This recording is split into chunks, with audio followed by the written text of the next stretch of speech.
துபாயில் நடைபெற்று வரும் கண்கவர் ஒளி திருவிழா குறித்த தகவல்களை தருகிறார் செய்தியாளர் நிவேதிதா. துபாய் டவுன் டவுன் பகுதியில் கடந்த 10 நாட்களாக ஒளி திருவிழா நடைபெற்று வருகிறது. ஓவியங்கள் போன்ற கலை வடிவங்களுக்கு வித்தியாசமான பரிமாணத்தை வழங்கவே துபாயின் ஆர்ட்ஸ் கிளப் இந்த நூதனமான முயற்சியை கையாண்டுள்ளது. துபாய் ஷாப்பிங் திருவிழா தொடங்க உள்ளதை முன்னிட்டு ஏராளமான சுற்றுலா பயணிகளை வரவேற்கும் வண்ணம் இந்த நிகழ்ச்சி நடத்தப்பட்டு வருகிறது.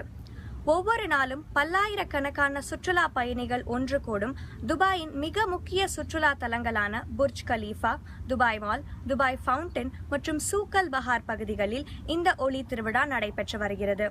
இந்த கண்கவர் ஒளி வடிவங்களை பிரமிக்கத்தக்க வகையில் வடிவமைக்கப்பட்டுள்ளன. இதனை 30க்கும் மேற்பட்ட பன்னாட்டு கலைஞர்கள் வடிவமைத்துள்ளனர். இதன் நிறுவலில் 100க்கும் மேற்பட்ட தொழில்நுட்ப கலைஞர்கள் ஈடுபட்டுள்ளனர் என்று இந்த நிகழ்ச்சியின் ஒருங்கிணைப்பாளர்கள் தெரிவித்துள்ளனர். துபாய் ஷாப்பிங் திருவிழாவின் தொடக்கத்தில் நடத்தப்படும் இந்த நிகழ்ச்சி மாதத்திற்கு 2 முறை நடத்தப்படும் என்று அறிவிக்கப்பட்டுள்ளது. மேலும் இந்த ஆண்டின் சிறந்த கலை திருவிழாவாக இந்த ஒளி திருவிழா கருதப்படும் என்று எதிர்பார்க்கப்படுகிறது. புதிய தலைமுறைக்காக துபாயிலிருந்து நிவேதிதா அனந்தன்.